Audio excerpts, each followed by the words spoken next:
Welcome to our channel tech mechanical and electrical. आप सभी student जानते हैं एनसीएल नॉर्दर्न कोलफील्ड्स लिमिटेड का तरफ से जो ड्रैगलाइन ऑपरेटर का एग्ज़ाम हुआ था 29 नवंबर, तो उसका आंसर शीट या आंसर की उसी दिन ही पोस्ट किया गया है ऑफिशियल वेबसाइट पर।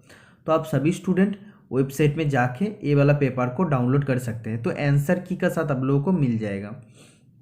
तो आज हम आंसर की को सिर्फ नहीं बताएंगे, इसका सॉल्यूशन भी करेंगे। ईच एंड एवरी क्वेश्चन का जितना ज़्यादा हो सके मैं 100% सॉल्यूशन देने का कोशिश करूँगा। ठीक है, तो आज का क्वेश्चन रहेगा टोटल 50 क्वेश्चन जो ड्रैगलाइन ऑपरेटर का एडिशनल पेपर में था। ठीक है, जो स्टूडेंट एनसीएल टेक्नीशियन का एग्ज़ाम देने के लिए तैयारी कर रहे हैं, जिसका एग्ज़ाम है दिसंबर महीना में, तो वो सभी स्टूडेंट के लिए ये पेपर बहुत ज़्यादा इम्पोर्टेंट होगा, बहुत ज़्यादा।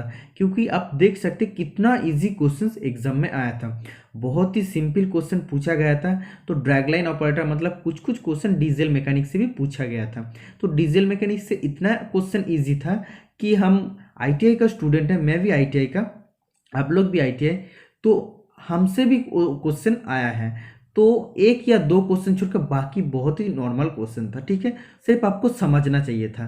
तो एक क्वेश्चन का मीनिंग क्या है वो अगर आप समझ सकते हैं तो आंसर भी दे सकते हैं। तो वीडियो स्टार्ट होने से पहले सभी स्टूडेंट से मेरा यही रिक्वेस्ट है कि वीडियो का आप लोग पूरा देखना। वीडियो को कोई भी स्टूडेंट स्किप मत करना, पूरा वीडियो देखिए। अगर अच्छा नहीं लगे तो डिसलाइक कर दीजिए, कोई बात नहीं, लेकिन आप लोग प्लीज़ वीडियो को पूरा देखना। ठीक है, तो मैं 100% सॉल्यूशन देने का कोशिश करूँगा। First question, unit of energy, ऊर्जा का इकाई क्या है? तो एनर्जी का यूनिट क्या होता है? हम लोग जानते हैं एनर्जी का एक्चुअल यूनिट होता है जूल। ठीक है, तो जूल और किस किस का यूनिट होता है?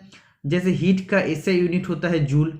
ठीक है, और होता है वर्क डन का यूनिट होता है या वर्क का यूनिट होता है जूल। ठीक है, तो वर्क डन मतलब क्या होता है? वर्क डन मतलब होता है फोर्स अप्लाइड इनटू डिस्प्लेसमेंट। ठीक है, तो फोर्स का यूनिट क्या होता है? न्यूटन होता है। और जो डिस्टेंस होता है, डिस्टेंस का यूनिट होता है, ऐसा यूनिट होता है मीटर। इसीलिए वर्क डन का यूनिट हो जाएगा न्यूटन मीटर। अब लोग को पता चल गया कि वर्क डन इक्वल टू होता है फोर्स इनटू डिस्प्लेसमेंट। तो फोर्स का यूनिट होता है न्यूटन और डिस्प्लेसमेंट का यूनिट होता है मीटर। ठीक है, तो ऐसा यूनिट है सब, तो न्यूटन मीटर होता है। तो वर्क डन का भी यूनिट जूल होता है और एनर्जी का भी यूनिट जूल होता है। तो एनर्जी का यूनिट ए भी हो सकता है ना, न्यूटन इंटू मीटर। तो इसीलिए इसका राइट आंसर हो जाएगा न्यूटन इंटू मीटर। ठीक है, तो न्यूटन मीटर इसका right answer. Next question, the angle which is less than 90 degrees called. जो एंगल है, तो एंगल के बारे में आप लोगों को क्लियर होना चाहिए। ये जो एंगल है ये 90 डिग्री होता है, इसको बोलता है राइट एंगल। ठीक है, राइट एंगल बोलता है इसको। और एक जो एंगल होता है ये होता है, तो इधर अगर 90 डिग्री हो रहा है तो मतलब ये 90 डिग्री से कम है। अगर 45 डिग्री या 30 डिग्री जो भी है कोई बात नहीं, तो 90 डिग्री से कम एंगल को बोलता है एक्यूट एंगल। ठीक है, एक्यूट एंगल। और एक होता है जो एंगल होता है ऐसे होता है, हम लोग जानते हैं ये 90 डिग्री, ये अगर 90 डिग्री होगा मतलब क्या है? ये 90 डिग्री से ज़्यादा है तो 120 डिग्री भी हो सकता है, 100 डिग्री जो भी होता है। तो 90 डिग्री से ज़्यादा जो एंगल होता है तो उसको बोलता है ऑब्ट्यूस एंगल। ठीक है, तो इसका राइट आंसर हो जाएगा obtuse angle. Next question 3 number का, chromium is added to improve which property of steel. Chromium हम लोग स्टील में क्यों यूज करते हैं? तो इसको ऐड क्यों करते हैं? तो कोरोशन रेजिस्टेंस प्रॉपर्टी को बढ़ाने के लिए हम लोग यूज करते हैं क्रोमियम। कोरोशन रेजिस्टेंस मतलब क्या है? जो कोरोशन मतलब जंग होता है, तो जंग को प्रतिरोध करता है। ठीक है, तो इसीलिए हम लोग यूज करते हैं क्रोमियम। तो क्रोमियम के बारे में 2-3 पॉइंट याद रहना चाहिए। क्रोमियम का मेल्टिंग पॉइंट होता है 1907 डिग्री सेंटीग्रेड। ठीक है, तो इसका मेल्टिंग पॉइंट होता है 1907 डिग्री सेंटीग्रेड। और क्रोमियम जैसे हम लोग जानते हैं हाई स्पीड स्टील में क्या होता है, एक रेशियो रहता है 18:4:1। तो ये इसमें क्या क्या रहता है? 18 रहता है टंगस्टेन, क्रोमियम और वेनेडियम। तो टंगस्टेन को हम लोग कैसे डिनोट करते हैं? W से। और क्रोमियम को हम लोग कैसे लिख सकते हैं? Cr से।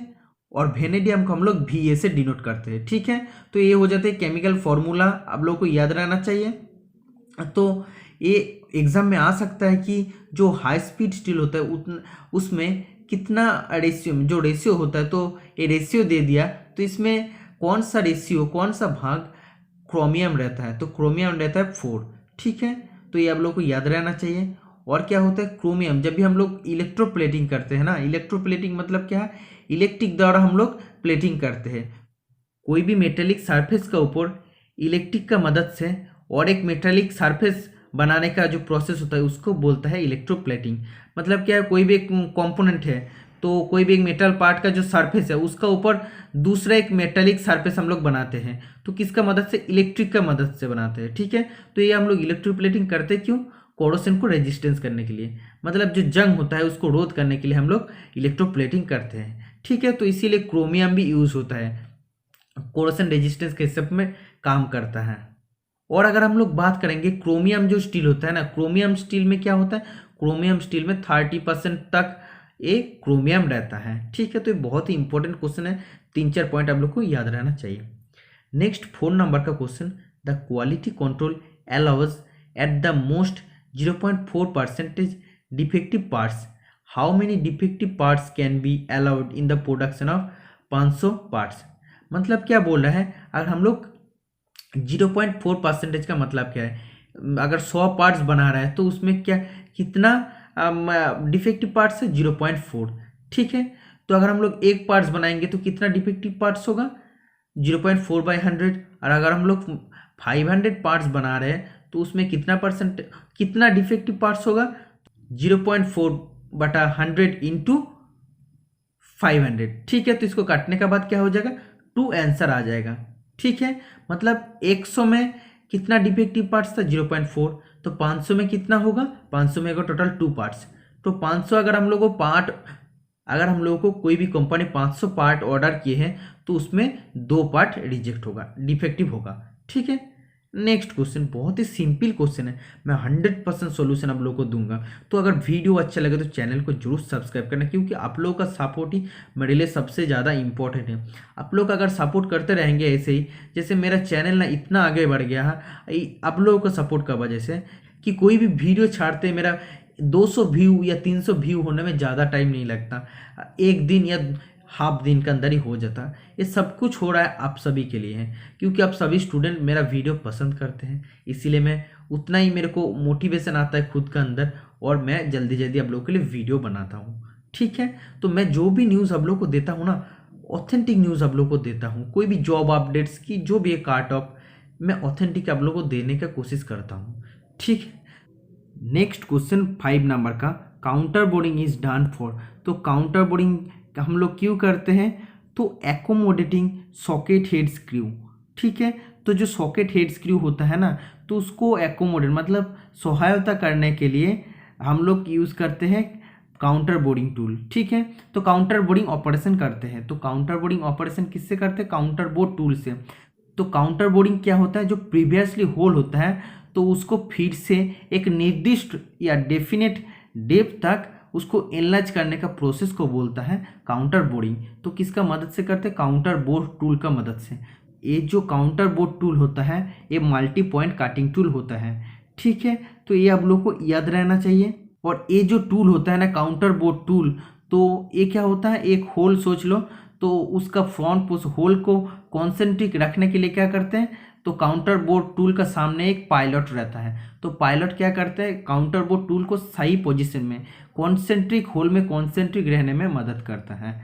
ठीक है, नेक्स्ट क्वेश्चन 6 नंबर का, reason for high lubricating oil consumption in engine. Engine में जो लुब्रिकेटिंग ऑयल होता है तो बहुत ज़्यादा कंजप्शन होने का कारण क्या होता है, इंजन में स्नेह की उच्च खपत के कारण क्या है, तो एक कारण होता है ओन आउट पिस्टन रिंग। अगर पिस्टन रिंग खराब रहेगा तो ज़्यादा से ज़्यादा लुब्रिकेटिंग ऑयल खपत हो जाएगा, एब्जॉर्ब हो जाएगा। ठीक है, तो इसका राइट आंसर हो जाएगा option number C. Next question 17 number का, a gear wheel has 24 teeth and 3 mm module, what is it pitch diameter. तो ये गियर चैप्टर से क्वेश्चन है, बहुत ही ईजी क्वेश्चन है। तो ये जो क्वेश्चन है ना, मैं ऑलरेडी मेरे चैनल में बहुत बार मैं डिस्कस कर दिया हूँ, तो फिर से मैं बताऊँगा। तो ये हम लोग जानते हैं, क्वेश्चन में बोला है पिच डायमीटर निकालने के लिए हम लोग जानते हैं फॉर्मूला होता है गियर का, मॉड्यूल इक्वल टू होता है पिच डायमीटर बटा नंबर ऑफ टीथ। ठीक है, नंबर ऑफ टीथ, तो मॉड्यूल इधर बोल दिया है 3 mm मॉड्यूल, और पिच डायमीटर को निकालना पड़ेगा, और टीथ बोला है 24, तो पिच डायमीटर इक्वल टू क्या हो जाएगा, इसका साथ मल्टीपल हो जाएगा तो pitch diameter is equal to हो जाएगा 24 × 3 इज इक्वल टू हो जाएगा 72। ठीक है, तो ये जो फॉर्मूला है इधर से हम लोग निकाल सकते हैं, नंबर ऑफ टीथ को निकाल सकते हैं, जो मॉड्यूल है मॉड्यूल को निकाल सकते हैं, पिच डायमीटर को भी निकाल सकते हैं। तो ये जो फॉर्मूला है आप लोगों को याद रहना चाहिए क्योंकि इधर से क्वेश्चंस आ सकता है। नेक्स्ट क्वेश्चन 8 नंबर का, what is the maximum flash point of diesel. Diesel का मैक्सिमम फ्लैश पॉइंट क्या होता है? तो पहले जानना है फ्लैश पॉइंट क्या है, फायर पॉइंट क्या है। फ्लैश पॉइंट मतलब क्या है? एक टेम्परेचर होता है जिस टेम्परेचर में कोई भी ऑयल से जो जब वेपर निकलना स्टार्ट होता है उसको बोलते हैं फ्लैश पॉइंट। तो फ्लैश पॉइंट मतलब क्या है? कोई भी एक ऑयल है तो जिस टेम्परेचर में ऑयल से वेपर निकलना स्टार्ट होता है उसको बोलते हैं फ्लैश पॉइंट।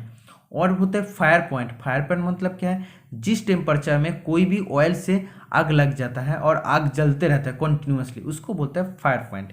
तो ये दोनों पॉइंट आप लोग को याद रहना चाहिए। तो डीजल का फ्लैश पॉइंट पूछ रहा है, मतलब कौन सा डिग्री टेम्परेचर में डीजल से वेपर निकलना स्टार्ट हो जाएगा।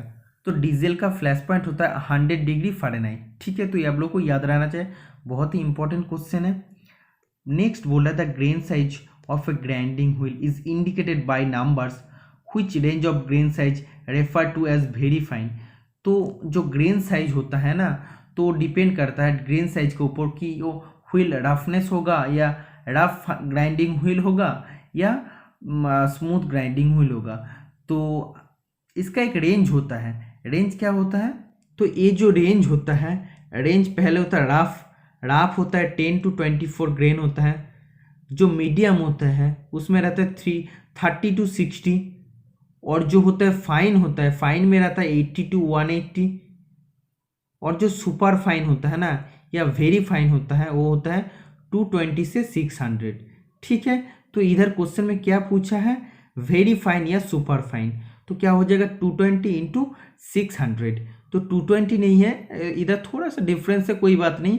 220 से शुरू होता है तो 250 है, मतलब ए राइट आंसर हो जाएगा। ठीक है, तो ये आप लोग को याद रहना चाहिए। Next, what is the board size in bearing number 9112। तो ये जो क्वेश्चन है ना, ये क्वेश्चन बहुत ही इंपॉर्टेंट क्वेश्चन है। ये जो क्वेश्चन है सतीश धवन स्पेस सेंटर 2018 में जो फिटर का पेपर है उसमें भी पूछा था। तो सेम क्वेश्चन पूछा था कि बोर्ड साइज इधर बोला तो उधर बोला था इनर डायमीटर, तो सेम हो जाएगा। तो इनर डायमीटर निकालने के लिए बोला है, इसमें भी निकालने के लिए बोला है। तो क्या फॉर्मूला होता है या कैसे करना पड़ता वो भी मैं बता दिया था। तो इनर डायमीटर कैसे निकालना पड़ता वो अगर आप लोग जानना चाहते तो जो SDSC Satish Dhawan space centre का पेपर है 2018 वाला, तो उसमें मैं डिटेल्स में डिस्कस कर दिया कि इधर तो पूछा था, इधर पूछा है 9112 और जो SDSC में पूछा था 6114। ठीक है, तो ऐसे अगर पूछेगा तो कैसे निकालना पड़ता है इनर डायमीटर, तो ये जानने के लिए आप लोग वो वीडियो देखिए। वीडियो का लिंक मैं डिस्क्रिप्शन बॉक्स में दे दूंगा। ठीक है, क्योंकि ये जो क्वेश्चन है बहुत ज़्यादा इंपॉर्टेंट है। ज़्यादातर स्टूडेंट इसका आंसर नहीं जानते, तो जानते भी नहीं कि इसको कैसे निकालना पड़ता है। ठीक है, तो इस क्वेश्चन के हिसाब से इसका राइट आंसर हो जाएगा 60। ठीक है, 60 इसका राइट आंसर हो जाएगा। और कैसे हुआ है वो आप लोग वो वीडियो देख लें, आप लोग को पता चल जाएगा। ठीक है, next question, main purpose of using worm and worm wheel drives in mechanics and their accessory is to. तो worm and worm wheel drive का बोल रहा है पर्पस क्या होता है। तो एक्चुअल मेन पर्पस होता है provide large speed reduction from worm shaft to worm wheel. जो ये मेनली यूज होता है worm shaft and worm wheel, तो ये एक्चुअली यूज होता है स्पीड रिडक्शन पर्पस के लिए। और एक जगह में यूज होता है वर्म एंड वर्म व्हील, जैसे जो कोई भी मोशन को 90 डिग्री में ट्रांसफर करने के लिए हम लोग worm and worm gear use कर सकते हैं। ठीक है, तो दो पर्पस में यूज़ होता है, मोशन को 90 डिग्री में ट्रांसफर करने के लिए और स्पीड रिडक्शन पर्पस के लिए। जो वर्म शाफ्ट में जो स्पीड रहता है ना, तो उसको कम करके वर्म व्हील में बदल देते हैं। ठीक है, तो जब वर्म शाफ्ट में ज़्यादा स्पीड आता है उसको कम कर देते हैं, बहुत ज़्यादा स्पीड को कम कर सकते हैं। नेक्स्ट क्वेश्चन 12 नंबर का, in which of the gear train first and last gears are coaxial. मतलब बोले पहला और अंतिम गियर किस गियर ट्रेन में सह-अक्षीय है। तो कौन सा गियर ट्रेन में होता है? तो इन्वर्टेड गियर ट्रेन में होता है, कोएक्सियल होता है। ठीक है, तो इम्पोर्टेंट क्वेश्चन आप लोग को याद रहना चाहिए। Next question, when brakes are applied on a moving vehicle the kinetic energy is converted to. जब चलती गाड़ी पर ब्रेक लगाया जाता है तो गतिज ऊर्जा का डैश में परिवर्तन किया जाता है। मतलब बोल रहे हैं जब गाड़ी चल रहा है तो अगर हम लोग ब्रेक को लगाएंगे तो काइनेटिक एनर्जी किस एनर्जी में बदलता है, तो ब्रेक को जब भी हम लोग प्रेस करते हैं तो क्या होता है, वो ब्रेक शू और व्हील के बीच में फ्रिक्शन होता है और क्या होता है, फ्रिक्शन की वजह से हीट उत्पन्न होता है, तो काइनेटिक एनर्जी हीट एनर्जी में बदल जाता है। ठीक है, तो ये आप लोग को याद रहना चाहिए, तो बहुत ही इंपॉर्टेंट क्वेश्चन है। कोई भी जगह में वो होता है कि मूविंग व्हीकल में अगर ब्रेक को अप्लाई करेंगे तो क्या होता है, काइनेटिक एनर्जी हीट एनर्जी में बदल जाता है। नेक्स्ट क्वेश्चन 40 नंबर का, hydraulic brake function on the principle of. जो हाइड्रोलिक ब्रेक फंक्शन होता है तो किसका प्रिंसिपल में काम करता है, पास्कल का प्रिंसिपल में काम करता है। तो पास्कल लॉ क्या होता है, कोई भी एक कंटेनर में या व्हीसल में अगर लिक्विड रहता है तो लिक्विड में कोई भी एक डायरेक्शन से अगर प्रेशर हम लोग देंगे तो वो एक डायरेक्शन से अगर प्रेशर देंगे तो थ्रू आउट द लिक्विड, मतलब लिक्विड का हर डायरेक्शन में प्रेशर फैल जाता है। ठीक है, मतलब अगर हम लोग ये लिक्विड कोई भी कंटेनर में इधर से अगर प्रेशर दे रहे हैं तो हर डायरेक्शन में प्रेशर फैल जाता है, इधर इधर जाता है, इधर जाता है, इधर जाता है, इधर जाता है। ठीक है, तो इसका एक फॉर्मूला होता है पास्कल लॉ का। पास्कल लॉ इक्वल टू होता है F is equal to P A. F मतलब होता है फोर्स, फोर्स इक्वल टू होता है प्रेशर इनटू एरिया। ठीक है, तो ये फॉर्मूला आप लोग को याद रहना चाहिए, पास्कल लॉ का formula. Next question, hand brake is applicable to which wheel of vehicle. जब हम लोग हैंड ब्रेक यूज़ करते हैं तो कौन सा व्हील में वो काम करता है, वो रेयर व्हील, मतलब बैक जो व्हील रहता है वो बैक व्हील में वो केवल पीछे की पहिया में काम करता है। ठीक है, तो ये आप लोग को याद रहना चाहिए। हैंड ब्रेक हम लोग कब यूज़ करते हैं, जब हम लोग का फुट ब्रेक काम नहीं करता तब हम लोग हैंड ब्रेक यूज़ करता है। ठीक है, तो ये पॉइंट आप लोग को याद रहना चाहिए। 16 नंबर का question, which factor contribute to effectiveness of the brake. जो बोल रहा है कि कौन सा फैक्टर कंट्रीब्यूट करता है इफेक्टिवनेस ऑफ ब्रेक होने में। ठीक है, तो आप देख सकते हैं कौन सा कारक ब्रेक की प्रभावशीलता में योगदान देते हैं। तो क्या क्या योगदान देता है, area of the break lining, break lining का जो क्षेत्रफल है वो एरिया देता है। रेडियस ऑफ कार व्हील का जो रेडियस होता है उसका ऊपर डिपेंड करता है। और amount of pressure applied to shoe brake पर लागू दबाव की मात्रा। तो ब्रेक होने में कौन सा फैक्टर कंट्रीब्यूट करता है, मतलब कौन सा फैक्टर को ऊपर डिपेंड करता है। ठीक है, तो आप देख सकते हैं तीनों ही होता है, ब्रेक लाइनिंग का क्षेत्रफल, कार की पहिया की जो रेडियस होता है उसका ऊपर, और शू ब्रेक पर लागू दबाव की मात्रा। तो चारों इसका राइट आंसर हो जाएगा। ठीक है, तो ब्रेक होने के लिए चारों चीज़ जरूरी होता है, ये तीनों चीज़ जरूरी होता है, इस तीनों चीज़ के ऊपर डिपेंड करता है। Next, name the device use for cooling and circulating water in the engine known as. Engine को कूल करने के लिए और इंजन के अंदर वाटर को सर्कुलेट करने के लिए कौन सा डिवाइस यूज होता है, वो होता है रेडिएटर। तो मोस्ट इंपॉर्टेंट क्वेश्चन, नॉर्मली हम लोग जानते हैं रेडिएटर का काम होता है इंजन को कूल करना, ठीक है, और वाटर को सर्कुलेट करना। नेक्स्ट क्वेश्चन 18 नंबर का, which air fuel ratio is considered as rich mixture. तो कौन सा air fuel ratio rich mixture का अंदर आता है, वो होता है 15:1। ठीक है, तो ये पॉइंट आप लोग को याद रहना चाहिए। नेक्स्ट क्वेश्चन 19 नंबर का, which of this is heaviest material among this four. ये चार जो मटेरियल होता है इसमें सबसे हेवी कौन सा मटेरियल होता है, तो ज़्यादातर स्टूडेंट इसका राइट आंसर लीड को बोलते हैं, लेकिन इसका राइट आंसर हो जाएगा गोल्ड। गोल्ड क्यों होता है, क्योंकि वेट डिपेंड करता है स्पेसिफिक ग्रेविटी का ऊपर। अगर कोई भी मटेरियल का स्पेसिफिक ग्रेविटी ज़्यादा है मतलब उसका वेट भी ज़्यादा होगा, अगर स्पेसिफिक ग्रेविटी कम मतलब वेट भी कम। तो लीड का स्पेसिफिक ग्रेविटी होता है 11.35 के आसपास। ठीक है, और अगर हम लोग गोल्ड का बात करेंगे तो गोल्ड का होता है 19.6, तो बहुत ज़्यादा होता है गोल्ड का, इसलिए गोल्ड का वेट सबसे ज़्यादा। ठीक है, नेक्स्ट क्वेश्चन एल्यूमिनियम का पूछता है, तो एल्यूमिनियम का 2.7 होता है। ठीक है, तो ये तीनों आप लोगों को याद रहना चाहिए। Next question, the major advantage of using V belt drive use करने का मेन फ़ायदा क्या है, तो अवॉइड स्लिपेज, स्लिपेज नहीं होता। ठीक है, तो ये आप लोग को याद रहना चाहिए। वी बेल्ट हम लोग कहाँ यूज़ करते हैं, जब दो पुली का बीच में डिस्टेंस कम होता है तब यूज़ करते हैं। वी ब्लेड का जो क्रॉस सेक्शन होता है वो होता है ट्रेपेजोडियल क्रॉस सेक्शन, ट्रेपेजोडियल क्रॉस सेक्शन, और वी बेल्ट का एंगल होता है 40 डिग्री। ठीक है, ये 3-4 पॉइंट आप लोग को याद रहना चाहिए। नेक्स्ट क्वेश्चन 21 नंबर का, example of semi solid lubricant. Semi solid lubricant का एग्जाम्पल क्या होता है, तो ये होता है ग्रीस।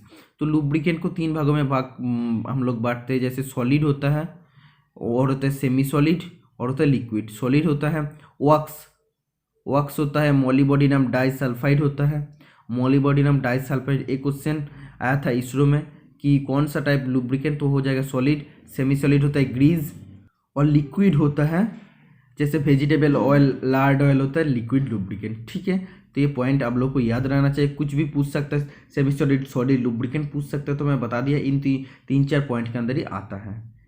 नेक्स्ट क्वेश्चन 22 नंबर का, cam in IC engine is used for converting.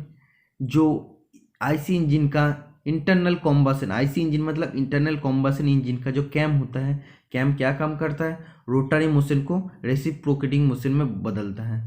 Rotary motion मतलब ऐसे घूम रहा है, तो रेसिप्रोकेटिंग मोशन मतलब ऐसे ऐसे होता है, ऐसे ऐसे होता है। ठीक है, तो इस मोशन में बदलता है, कैम का एक काम होता है। नेक्स्ट क्वेश्चन 23 नंबर का, electroplating on metal surface is which type of process. तो मैं पहले ही बता दें, इलेक्ट्रोप्लेटिंग में क्या होता है, एक कोई भी मेटल सरफेस रहता है और इलेक्ट्रिक का मदद से क्या होता है, और एक मेटल सरफेस इसका ऊपर बनाना पड़ता है। ठीक है, तो इसको बोलते हैं इलेक्ट्रोप्लेटिंग। और हम लोग इलेक्ट्रोप्लेटिंग करते क्यों, डीकरोटिव सरफेस मतलब जंग ना लगे, इसलिए डीकरोशन मतलब उसका ऑपोजिट सरफेस हम लोग बना देते हैं। तो ये जो प्रोसेस है इलेक्ट्रोप्लेटिंग ऑन मेटल सरफेस, जो मेटल सरफेस के ऊपर हम लोग इलेक्ट्रोप्लेटिंग करते हैं, या टेम्पोररी प्रोसेस है, परमानेंट या सेमी परमानेंट। ठीक है, तो इलेक्ट्रोप्लेटिंग प्रोसेस में क्या होता है, जो मेटल रहता है या जो जिसको हम लोग इलेक्ट्रोप्लेटिंग करेंगे, तो उसको हम लोग कैथोड का हिसाब से मानेंगे। ठीक है, कैथोड के हिसाब से मानेंगे। ये पॉइंट आप लोग को याद रहना चाहिए, जिसको हम लोग करेंगे, और जिस लिक्विड में हम लोग उसको रखेंगे उसको इलेक्ट्रोलाइट बोलते हैं, और उसको एनोड भी बोल सकते हैं। Next question, which of this is not a सांख्यी। इसमें से सांख्यी का कौन सा भाग नहीं है, तो सैडल की नहीं होता है सांख्यी का भाग। वुडरफ की का बात करेंगे तो टेपर्ड फिटिंग में यूज होता है, इसका शेप होता है सेमी सर्कुलर। ठीक है, जी हेड की ऐसे एक हेड होता है, जी हेड होता है, और जी हेड क्या काम करता है, जी हेड काम करता है जब भी ये पुली के अंदर लगते हैं ना, और जब भी हाब और पुली के बीच में लगते हैं, तो क्या इसको निकालने में इजी होता है। एक हेड रहता है, इधर से हम लोग थोड़ा सा प्रेशर देके इसको निकाल सकता है। तो और एक मोस्ट इम्पोर्टेंट पॉइंट जो होता है सांख्यी का बारे में, सांख्यी का क्रॉस सेक्शन होता है रेक्टेंगुलर। सांख्यी को फीड करने के लिए बहुत जगह में क्यूए काटना पड़ता है, हाफ में भी क्यूए काटना पड़ता है और शाफ्ट में भी क्यूए काटना पड़ता है। ठीक है, और फेदर की का बारे में अगर बात करेंगे तो ये ऐसा होता है, इस टाइप का होता है। ठीक है, पैरेलल होता है और राउंडेड एजेस होता है। ठीक है, और स्क्रू का द्वारा हम लोग फीडिंग करते हैं। ये पॉइंट आप लोग को याद रहना चाहिए। और एक इम्पोर्टेंट क्वेश्चन, जो सांख्यी होता है, सांख्यी में टेपर रहता है 1:100। ठीक है, तो टेपर का अनुपात क्या होता है, 1:100। आप लोग को याद रहना चाहिए। नेक्स्ट क्वेश्चन 25 नंबर का, what is the meaning of CVT in cars. Cars में सीवीटी का मीनिंग क्या होता है, continuously variable transmission, continuously variation transmission, ये होता है इसका फुल फॉर्म। ठीक है, next question, which of this maintenance is recommended for better performance of machine. कोई भी मशीन का बेटर परफॉर्मेंस पाने के लिए अगर ब्रेक डाउन ना हो, बेटर परफॉर्मेंस मतलब क्या है, वो बहुत ज़्यादा दिन तक लॉन्ग लास्टिंग करे, ब्रेक डाउन ना हो, तो इसके लिए हम लोग को क्या करना चाहिए, पहले से मेंटेनेंस करना चाहिए। तो प्रिवेंटिव मेंटेनेंस हम लोगों को करना चाहिए। तो ये राइट आंसर हो जाएगा प्रिवेंटिव मेंटेनेंस। ठीक है, next question, commonly used piston rings are. Generally हम लोग कौन सा पिस्टन रिंग यूज़ करते हैं, compression rings and oil rings use करते हैं। ठीक है, तो डीजल मैकेनिक का क्वेश्चन है, ज़्यादा डिस्कस करने का कुछ भी नहीं है। 1-2 क्वेश्चन अनकॉमन लग सकता है, वो सब क्वेश्चन को आप लोग को याद कर लेना है, क्योंकि ये क्वेश्चन आप लोगों को क्या समझना है, पूछ रहे हैं कि कॉमनली कौन सा टाइप का पिस्टन रिंग यूज़ होता है, कंप्रेसिंग रिंग यूज़ होता है और ऑयल रिंग्स यूज़ होता है। तो दोनों पॉइंट आप लोग को याद रहना चाहिए। नेक्स्ट क्वेश्चन 28 नंबर का, which of this is used for change of direction, इसमें से कौन सा यूज होता है डायरेक्शन को चेंज करने के लिए। तो हम लोग जानते हैं एल्बो जो होता है ना, एल्बो होता है तो डायरेक्शन चेंज करने के लिए यूज होता है। जैसे 45 डिग्री एल्बो होता है, 90 डिग्री एल्बो होता है, ठीक है।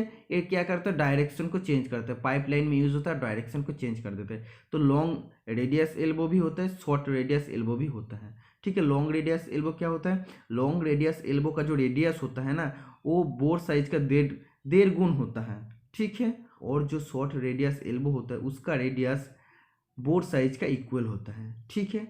तो ये पॉइंट आप लोग को याद रहना चाहिए। नेक्स्ट क्वेश्चन 29 नंबर का, measurement by dynamometer is displayed in which unit. Dynamometer का द्वारा हम लोग कौन सा यूनिट को मेजर करते हैं, हम लोग किलोवाट को मेजर करते हैं, ठीक है। तो किलोवाट मतलब क्या है, किलोवाट, वाट जो होता है ना तो उसको किलोवाट मतलब ये क्या है, ये पावर के यूनिट होता है, वाट पावर के यूनिट होता है। तो ये पावर को मेजर करता है और टॉर्क को भी मेजर करता है, ठीक है। टॉर्क या रोटेशनल स्पीड को मेजर करता है और पावर को भी मेजर करता है। नेक्स्ट क्वेश्चन 30 नंबर का, which of this is used when large quantity is to be inspected. Inspected मतलब क्या, चेक करना। तो लार्ज क्वांटिटी मतलब क्या, एक्सटर्नल जो क्वांटिटी रहता है। तो एक्सटर्नल क्वांटिटी को चेक करने के लिए हम लोग क्या यूज़ करते हैं, हम लोग यूज़ करते हैं स्नैप गेज, ठीक है। वर्नियर कैलिपर होता है लेकिन वो होता है मेजरमेंट करने के लिए। नेक्स्ट क्वेश्चन 31 नंबर का, the ratio of ultimate stress to working stress is. तो अल्टीमेट स्ट्रेस और वर्किंग स्ट्रेस का जो रेशियो होता है उसको बोलता है फैक्टर ऑफ सेफ्टी, ठीक है। कभी कभी बोल देता है अल्टीमेट लोड और वर्किंग लोड का रेशियो क्या होता है, वो भी हो जाता है फैक्टर ऑफ सेफ्टी, ठीक है। Next question, a hole which is not made through full depth of the component is known as. मतलब कोई भी एक कंपोनेंट है तो कंपोनेंट का एक होल है जो पूरा डेप्थ तक हम लोग नहीं बनाते, तो उसको क्या बोलते हैं, उसको हिंदी में आप देख सकते हैं एक छिद्र जिसे घटक की पूरी गहराई से नहीं बनाया जाता है, तो उसको क्या बोलते हैं, उसको बोलते हैं ब्लाइंड होल, ठीक है। नेक्स्ट क्वेश्चन 33 नंबर का, the distance a drill advances into the job in 1 revolution is known as. मतलब कोई भी एक ड्रिल है तो एक रोटेशन में जॉब का अंदर जितना जाता है उसको क्या बोलता है, उसको बोलते हैं फीट, ठीक है। तो ये आप लोग को याद रहना चाहिए। और आरपीएम मतलब रिवोल्यूशन पर मिनट, कितना बार 1 मिनट में घूम रहा है उसको बोलते हैं। और काटिंग स्पीड या मैशिंग स्पीड क्या बोलते हैं कि 1 मिनट में कितना मेटल काट रहा है तो उसको बोलते हैं काटिंग स्पीड, ठीक है। तो काटिंग स्पीड के यूनिट होते हैं मीटर पर मिनट और फीट का यूनिट होता है एमएम पर रेवोल्यूशन, मतलब एक रेवोल्यूशन में कितना अंदर जा रहा है मेटल का अंदर से, ठीक है। नेक्स्ट क्वेश्चन 34 नंबर का, which of this is limit gauge. इसमें से लिमिट गेज कौन सा है, तो इसमें से लिमिट गेज है go and no go gauge, ठीक है। तो ये आप लोग को याद रहना चाहिए। जैसे हम लोग अगर बात करेंगे प्लग गेज का, तो प्लग गेज का जो गो एंड होता है तो लोअर लिमिट को मेज़र करता है, और जो नो गो एंड होता है वो हाई लिमिट को मेज़र करता है, ठीक है। और जो रिंग गेज होता है, रिंग गेज का जो गो एंड होता है वो मैक्सिमम लिमिट को मेज़र करता है, और जो नो गो एंड होता है वो लोअर लिमिट को मेज़र करता है। नेक्स्ट क्वेश्चन 35 नंबर का, in electroplating to resist work from corrosion work will be connected to which pole of DC power source. तो पहले ही मैं बता दिया इलेक्ट्रोप्लेटिंग का काम क्या होता है, और जो वर्कपीस को हम लोग इलेक्ट्रोप्लेटिंग करने जा रहे हैं उसको कैथोड बोल रहा है, तो उसको हम लोग कौन सा पोल के साथ हम लोग कनेक्ट करेंगे डीसी पावर सोर्स का, तो नेगेटिव पोल के साथ हम लोग कनेक्शन करेंगे, ठीक है। तो नेगेटिव पोल के साथ हम लोग कनेक्शन करेंगे। Next question, which of this is not correct. तो आप देख सकते हैं डीजल मैकेनिक का क्वेश्चन है, हमको भी उतना ज़्यादा पता नहीं है, फिर भी हम 3-4 पॉइंट जानते हैं। उसको एक क्वेश्चन का भी आंसर जब मैं लगाया था तो मेरे को सही हुआ था। आप लोग अगर सही से देखेंगे तो ये आप लोगों को आ जाएगा। बोल है स्टीयरिंग शाफ्ट, जो स्टीयरिंग का शाफ्ट होता है वो made up of drop four steel, हाँ ये हम लोग पहले से ही जानते थे। तो नेक्स्ट ऑप्शन क्या है, drop arm is also called Pitman arm. जो ड्रॉप आर्म होता है उसको पिटमैन आर्म भी कहता है। Option number D, for perfect steering it must always have an instantaneous centre about which wheel must rotate. मतलब जो परफेक्ट स्टीयरिंग के लिए इसको इंस्टेंटेनियस मतलब एक प्रॉपर सेंटर चाहिए, तो प्रॉपर सेंटर होगा तो क्या होगा, तो ये अच्छा से रोटेट होगा। और जो रॉन्ग आंसर पूछा है तो ये रॉन्ग आंसर हो जाएगा, ठीक है। तो ऑप्शन के हिसाब से ये रॉन्ग आंसर हो जाएगा, ठीक है। तो डीजल मैकेनिक के क्वेश्चन है, मेरे को भी थोड़ा दिक्कत होता है, तो मेरा तो ट्रेड डीजल मैकेनिक नहीं था, फिर भी मैं थोड़ा सा मैं 1-2 पॉइंट जानता हूँ, उधर से मेरे को कम चल जाता है। तो आप लोगों के लिए भी सेम है, कोई प्रॉब्लम नहीं होगा आप लोगों को। नेक्स्ट क्वेश्चन 37 नंबर का, which option is not correct for safety practice point of view. तो इसमें से सेफ्टी कौन सा नहीं हो रहा, आप देख सकते हो, वेयर प्रोटेक्टिव क्लॉथिंग, ये तो सेफ्टी होना चाहिए, safety precautions. Used oil can be kept near to the hot area, तो ऑयल को कभी हॉट एरिया में रखना नहीं चाहिए, यही इसका गलत आंसर है। ठीक है, तो आप देख सकते हैं बाकी जो है, do not split any oil और grease on the ground, it सही बोला है। Give correct information of your job to supervisor, correct information देने के लिए बोल रहा है सुपरवाइजर को, तो ये तीनों सही है, लेकिन ये सही नहीं है, हॉट एरिया में कभी ऑयल को रखना नहीं चाहिए। ठीक है, नेक्स्ट क्वेश्चन 38 नंबर का, which is correct option for propeller shaft of vehicle. जो व्हीकल का प्रोपेलर शाफ्ट होता है उसके लिए कौन सा करेक्ट आंसर होता है, तो it transmit power from engine two wheel, ये इंजन से व्हील तक पावर को ट्रांसमिट करता है। ठीक है, तो ये आप लोग को याद रहना चाहिए, सबको आता है कि प्रोपेलर शाफ्ट कहाँ यूज़ होता है। तो आप लोग जानते हैं जो प्रोपेलर शाफ्ट रहता है तो उसमें यूनिवर्सल जॉइंट रहता है, तो उधर से व्हील तक पावर ट्रांसमिट होता है। Next question, what is wheel track, इसमें से व्हील ट्रैक क्या है, तो व्हील ट्रैक मतलब क्या होता है, distance between centre of LH tier two centre of RH tyre, मतलब जो लेफ्ट हैंड टायर का जो सेंटर होता है उधर से राइट हैंड साइड का जो टायर का सेंटर होता है उसको बोलता है व्हील ट्रैक। ठीक है, तो ये पॉइंट आप लोग को याद रहना चाहिए, क्योंकि ये जो डीजल मैकेनिक से कॉमन क्वेश्चन है, आप लोग को जानना चाहिए। नेक्स्ट क्वेश्चन 40 नंबर का, which one of the following is not correct for aluminium. Aluminium के बारे में कौन सा पॉइंट सही नहीं है, तो आप देख सकते हो option number A, high electrical conductivity, तो ये सही है, हाई इलेक्ट्रिकल और हीट कंडक्टिविटी होता है।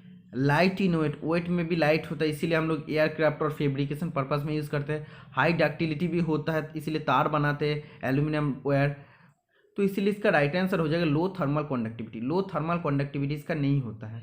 ठीक है, तो ये पॉइंट आप लोग को याद रहना चाहिए। और एक मोस्ट इंपॉर्टेंट क्वेश्चन एग्जाम में आता है, एल्यूमिनियम का कलर क्या होता है, तो होता है व्हाइट, कभी कभी व्हाइट भी देता है और व्हाइटिश ग्रे भी देता है। ठीक है, तो ये दोनों कलर आप लोग को याद रहना चाहिए, व्हाइट और व्हाइटिश ग्रे आप लोग को याद रहना चाहिए। Next question, a circular piece of paper of radius 30 centimetre is trimmed into the shape of biggest possible square, what is the perimeter of square. तो ज़्यादातर जो यूट्यूब चैनल है सिर्फ आंसर आप लोग को बताते जाएगा, एक्सप्लेन नहीं करेगा, और मैथ होगा तो मैथ बोलेगा, मैथ आप लोग खुद सॉल्व कर लेना। तो इसका राइट आंसर कैसे निकालेगा, बोर्ड रहता तो बहुत ही अच्छे से मैं सॉल्व कर देता, लेकिन बोर्ड आज मेरा पास नहीं है, मैं बाहर हूँ, तो इसलिए क्या हो जाएगा, बोल रहा है एक सर्कुलर पीस ऑफ पेपर, एक पीस ऑफ पेपर है, तो उसमें बोल रहा है जिसका रेडियस है 30 सेंटीमीटर। ठीक है, तो रेडियस 30 सेंटीमीटर, तो इसमें बिगेस्ट पॉसिबल स्क्वायर क्या होगा।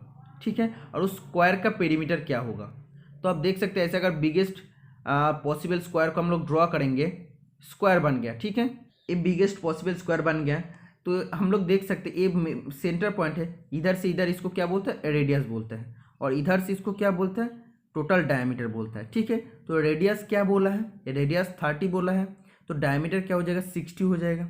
ठीक है, तो आप देख सकते हैं डायमीटर 60 हो गया, तो ये क्या है, स्क्वायर का डायगोनल है।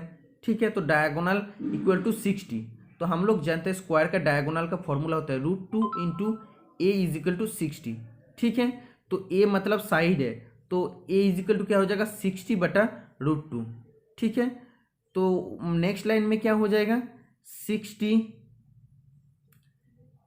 नेक्स्ट लाइन में हो जाएगा 60 √2, तो √2 को 2 बनाने के लिए क्या करेंगे, और एक √2 से हम लोग मल्टीपल करेंगे और ऊपर में भी मल्टीपल करेंगे, तो सेम हो जाएगा ना। तो नेक्स्ट लाइन में क्या हो जाएगा, 60 √2 बटा 2, तो कटने के बाद क्या हो जाएगा 30 √2, तो इसका साइड क्या आ गया, ए इज इक्वल टू आ गया, आप देख सकते हैं 30 √2। मतलब क्या है, ए मतलब क्या था, जो स्क्वायर था, स्क्वायर का एक एक साइड ए, तो पेरीमीटर क्या हो जाएगा, आप जान सकते हैं कि इसका पेरीमीटर का फॉर्मूला होता है 4 इंटू ए, तो 4 इंटू 30 √2। ठीक है, तो ये आप लोग कर सकते हैं, 4 इंटू 30 मतलब 120 हो जाएगा, और √2 का वैल्यू इधर हम लोग जानते हैं 1.414, लेकिन इस क्वेश्चन के हिसाब से 1.4 मानेंगे। ठीक है, अप्रॉक्सीमेट, तो इसका राइट आंसर आ जाएगा 168। ठीक है, बहुत ही आसान क्वेश्चन है। क्या करना है, एक सर्कुलर पीस दे दिया था, पीस ऑफ पेपर, उसमें से रेडियस बोल दिया था 30, तो डायगोनल निकल जाएगा, डायगोनल इक्वल टू हो जाएगा जो सर्कल का डायमीटर हो जाएगा, तो डायमीटर और डायगोनल सेम हो जाएगा, इसीलिए 60 हो जाएगा। तो स्क्वायर का डायगोनल का फॉर्मूला √2 इंटू ए होता है, तो उसका बाद ए का वैल्यू निकल जाएगा, ए का वैल्यू निकल जाएगा, तो स्क्वायर का पेरीमीटर का फॉर्मूला होता है 4 इंटू ए। ठीक है, आंसर आ जाएगा। तो मेरा क्लास का यही फायदा कि मैं ईच एंड एवरी क्वेश्चन का सॉल्यूशन देता हूँ, जो मैथ रहता है, साइंस रहता है, उसका भी सॉल्यूशन बताता हूँ। लेकिन कभी कभी एक दो क्वेश्चन अगर ट्रेड का बाहर हो जाए तो वो बोलना कभी कभी मुश्किल हो जाता, तो उसके लिए पहले से सॉरी बोल देता हूँ। नेक्स्ट क्वेश्चन 42 नंबर का, तो इधर बोल रहे कौन सा ऑप्शन करेक्ट है। तो अगर हम लोग देखेंगे, diagonal of rhombus intersect at right angle, जो रम्बस होता है इस टाइप का, इस शेप का रम्बस होता है, और इसका जो डायगोनल होता है ना, तो इंटरसेक्ट करता है, मतलब एक एक डायगोनल राइट एंगल में इंटरसेक्ट कर रहा है ना, देख सकते हैं राइट एंगल ही हो रहा है, तो इसीलिए ए पॉइंट सही हो जाएगा। ठीक है, third number option is right. Next question, Which of these following is correct about soldering process. हम लोग जानते हैं सोल्डरिंग प्रोसेस में कौन सा सही होता है। तो सोल्डरिंग प्रोसेस ज़्यादातर हम लोग यूज़ करते हैं इलेक्ट्रिकल पर्पस में यूज़ करते हैं, इलेक्ट्रिक वायर को ज्वाइन करने के लिए। तो ए वाला ठीक है। लो मेल्टिंग पॉइंट होता है इसका 183 से 255 डिग्री का अंदर होता है। ठीक है, और इसके लिए जो सोल्डर एलॉय होता है नॉर्मल लीड और टीन यूज़ होता है। ठीक है, तो ये 3 पॉइंट सही है, तो इसके लिए कौन सा राइट हो जाएगा, option number B is the right. ठीक है, next question, at what temperature Celsius and Fahrenheit temperature are same. तो ये वाला क्वेश्चन मैं इसका पहला क्लास में डिस्कस कर दिया था, बहुत ही अच्छे से मैं क्लियर कर दिया था। वो वाला अगर आप लोग देखना चाहते हैं तो वो पेपर था NaCl PBRCR पेपर, वो पेपर में आप लोग जाके देख सकते हैं। ठीक है, उसमें भी मैं बहुत सारा मैथ को सॉल्व किया हूँ और बाकी जो जो क्वेश्चन है अच्छा से डिस्कस किया हूँ। जो स्टूडेंट मेरे चैनल का वीडियो डेली देखते हो सभी स्टूडेंट को पता है कि मैं कितना ज़्यादा एक्सप्लेन करता हूँ। और अगर आप लोग सही में कुछ सीखना चाहते हो तो मेरा जो डेली का क्लास है या जो भी क्लास मैं अपलोड किया हूँ उसको एक एक करके देखना स्टार्ट कीजिए, बहुत कुछ आप सीख पाएंगे। धीरे धीरे आपका जो साइंस से क्वेश्चन आएगा सब कॉमन हो जाएगा। तो इसका राइट आंसर क्या हो जाएगा, इसका राइट आंसर हो जाएगा -40 डिग्री। तो -40 डिग्री में सेल्सियस और फ़ारेनहाइट स्केल सेम रीडिंग देता है। तो पिछला दिन का जो क्वेश्चन था थोड़ा घुमा के दिया था, तो मैं बता दिया था इस टाइप का क्वेश्चन भी आ सकता है, तो इस बार आ गया है, आप देख सकते हैं। तो आप देख सकते हैं 40 डिग्री में अगर हम लोग सेल्सियस को मान लेते हैं 40 डिग्री सेंटीग्रेड है, तो हम लोग जानते हैं C/5 मतलब C को हम लोग -40 रखा, C/5 is equal to F -32/9 हम लोग लिख सकते हैं। तो F का भी वैल्यू आप देख सकते हैं समान आ जाएगा। तो इसको अगर काटने के बाद क्या हो जाएगा, 8 आ जाएगा। -72 इज इक्वल टू F -32, तो 32 को जब भी इधर लाएंगे तो प्लस हो जाएगा, तो इसीलिए आ जाएगा F इज इक्वल टू -40 आ जाएगा। ठीक है, तो -40 डिग्री में दोनों स्केल समान रीडिंग देता है। तो ये पॉइंट आप लोग को याद रहना चाहिए, मोस्ट इंपॉर्टेंट क्वेश्चन है। नेक्स्ट क्वेश्चन बोल रहा है कि हाउ मेनी फीट पर minute is in 20 mile per hour.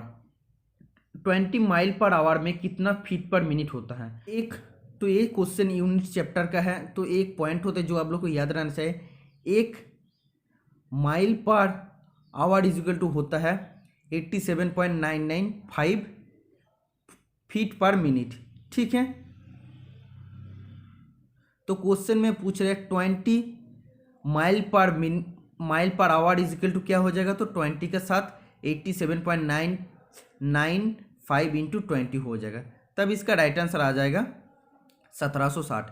ठीक है, तो 1 mile per hour is equal to होता है 87.995 फीट पर मिनट। तो ये पॉइंट आप लोग को याद रहना चाहिए। नेक्स्ट क्वेश्चन 46 नंबर का, which is not correct about anodising process. पूछ रहा है एनोडाइजिंग प्रोसेस में कौन सा कथन सही नहीं है। तो आप देख सकते हैं process of forming thin layer of oxide of aluminium. ठीक है, तो थिन लेयर होता है ऑक्साइड ऑफ एल्यूमिनियम। एक बहुत ही इंपॉर्टेंट क्वेश्चन होता है कि किसका लेयर होता है, तो ऑक्साइड ऑफ एल्यूमिनियम, एल्यूमिनियम का लेयर होता है। ठीक है, तो इधर सेकेंड पॉइंट में oxygen gas evolve at anode reacts with aluminium to form thicker protective oxide layer. मतलब क्या बोल रहा है, ऑक्सीजन गैस एनोड में एल्यूमिनियम का साथ रिएक्ट करता है to form thicker protective oxide layer, जो थिकर प्रोटेक्टिव ऑक्साइड लेयर बनाने के लिए, एल्यूमिनियम ऑक्साइड लेयर बनाने के लिए। ठीक है, तो ये भी राइट पॉइंट है। Resistance can be improving by increasing thickness of layer.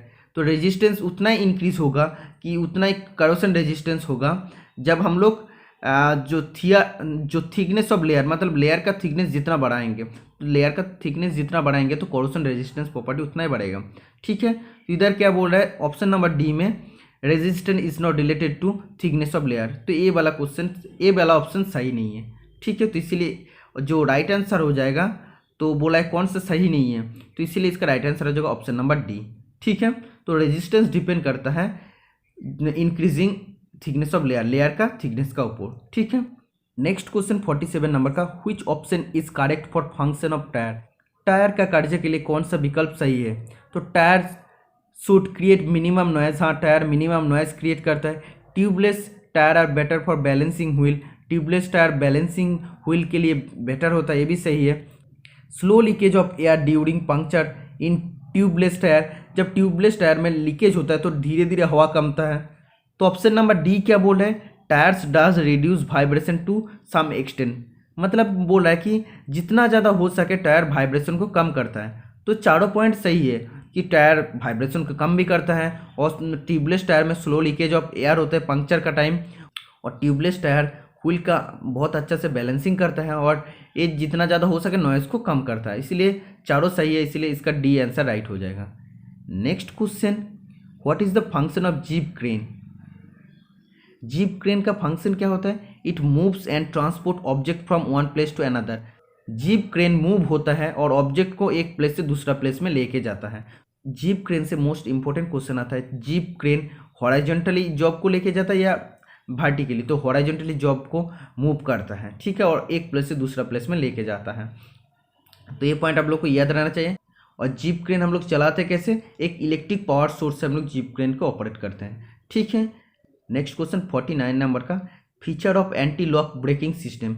तो एंटी लॉक ब्रेकिंग सिस्टम, तो मेरे लिए भी अनकॉमन क्वेश्चन है, तो जो आंसर की के हिसाब से इसका राइट आंसर हो जाएगा option number A, it prevents the wheel from skidding.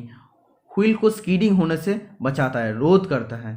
ठीक है, तो ऑप्शन आप देख सकते हैं, यह पहिया के फिसलने से रोकता है।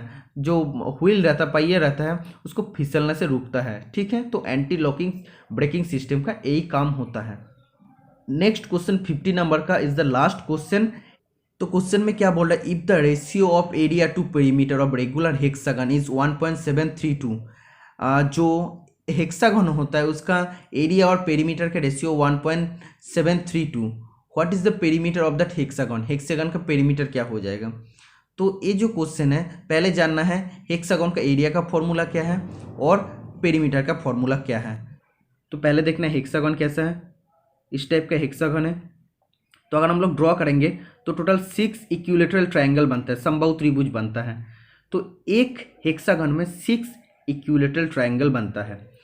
तो हम लोग जानते हैं इक्विलेटरल ट्रायंगल का एरिया का फॉर्मूला होता है √3/4 × a²। तो इसमें 6 इक्विलेटरल ट्रायंगल है, इसलिए 6 से मल्टीपल कर दिया। तो एक हेक्सागन का एरिया का फॉर्मूला होता है 6 × √3/4 × a²। ठीक है, और इसका पेरीमीटर का क्या फॉर्मूला होता है 6 × a। ए मतलब साइड है। ठीक है, तो हेक्सागन का एरिया पेरीमीटर का फॉर्मूला होता है 6 × a। तो क्या बोला, इन दोनों का रेशियो बोल दिया 1.732। तो हम लोग देख सकते हैं नेक्स्ट लाइन में, तो ऐसे हो जाएगा 6 × √3/4 × a² by 6 × a is equal to हो जाएगा 1.732। ठीक है, तो 6 का साथ 6 को काटेंगे, a का साथ a को काटने के बाद a एक रहेगा। तो हम लोग जानते हैं ये जो वैल्यू है 1.732, ये वैल्यू किसका है, √3 का वैल्यू है। तो हम लोग √3 का साथ इसको √3 भी लिख सकते हैं। ठीक है, तो √3 का साथ √3 को काटेंगे तो क्या हो जाएगा, a/4 इज इक्वल टू 1 हो जाएगा। तो a इक्वल टू क्या हो जाएगा, 4 हो जाएगा। ठीक है, तो ये इक्वेशन कैसे होगा, हेक्सागन का एरिया का फॉर्मूला ऊपर हो जाएगा, नीचे हेक्सागन का पेरीमीटर का फॉर्मूला हो जाएगा इक्वल टू 1.732। तो 1.732 को हम लोग लिख सकते हैं √3, इसका वैल्यू होता है √3 का वैल्यू होता है 1.732, इसीलिए √3 लिख दिया। तो इसको कटने के बाद आप देख सकते हैं a/4 इज इक्वल टू होगा 1, तो a इज इक्वल टू हो जाएगा 4। ठीक है, तो a मतलब क्या है, एक साइड। तो हेक्सागन जो था ना, तो हेक्सागन जो था ऐसे, तो एक साइड अगर 4 सेंटीमीटर करके आ गया है, तो टोटल इसका पेरीमीटर का फॉर्मूला क्या होता है 6 × a। तो 6 × 4 तो क्या हो जाएगा 24 आ जाएगा। ठीक है, तो बहुत ही इंपॉर्टेंट क्वेश्चन है, थोड़ा सा घुमा के दिया था। ज़्यादातर स्टूडेंट का ये एरिया का फॉर्मूला पता नहीं था, तो जिसको पता है तो इसको इजीली आंसर आ जाएगा। ठीक है, तो आज मैं डिस्कस कर दिया टोटल 50 क्वेश्चन जो था ड्रैगलाइन ऑपरेटर का एडवांस पेपर का क्वेश्चन। तो जितना ज़्यादा हो सके मैं एफोर्ट देके वीडियो बनाया हूँ। अगर वीडियो पसंद आया और मेहनत अगर अच्छा लगा तो चैनल को जरूर सब्सक्राइब करना नेक्स्ट वीडियो को पाने के लिए। और हम जॉब अपडेट्स भी देते रहता हूँ। कोई भी जॉब का अगर नोटिफिकेशन निकालता या कोई भी एडमिट कार्ड एग्जाम डेट देता है तो वो भी अपडेट मैं देता हूँ। तो अगर आप लोग पाना चाहते हो तो चैनल को जरूर सब्सक्राइब करके रख सकते हो और फ्रेंड के साथ शेयर कर दीजिए, क्योंकि आप अगर सपोर्ट करेंगे तो मैं उतना आगे बढ़ सकते। तो आप सपोर्ट नहीं करेंगे, तो आप लोग अगर सपोर्ट नहीं करेंगे तो मैं आगे नहीं बढ़ सकते। जितना आप लोग मेरे को सपोर्ट करते रहोगे उतना ही मैं डेली आप लोग के लिए नया टॉपिक पे अच्छा टॉपिक पे वीडियो बनाते रहूँगा। ठीक है, तो आज के लिए इतना ही। Thank you.